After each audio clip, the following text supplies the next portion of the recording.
இதுதான் வந்து பார்த்தீங்கன்னா, நமக்கு டிப் ஸ்விட்ச் இந்த மாரி ரீல்ல தான் குடுப்பாங்க. ஸோ நான் அன்பாக்ஸ் பண்ணிக்கிறேங்க.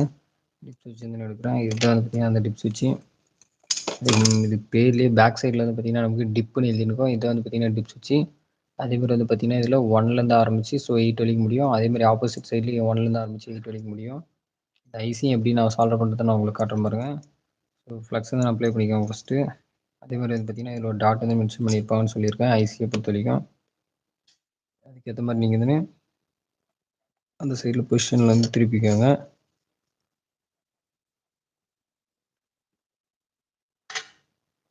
உங்களுடைய சால்டரிங் அயர்ன் வச்சுட்டு மேல வந்து பார்த்தீங்கன்னா, ஒரு சால்டரிங் அயர்ன் வச்சுட்டு ஜஸ்ட் வந்து பார்த்தீங்கன்னா, நீங்க ஃபர்ஸ்ட் ஒரு பாயிண்ட் சால்டர் பண்ணிருங்க.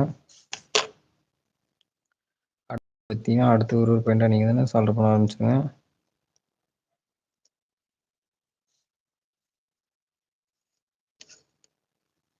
அவ்வளோதான் கைஸ். ஐசி சால்டர் பண்றது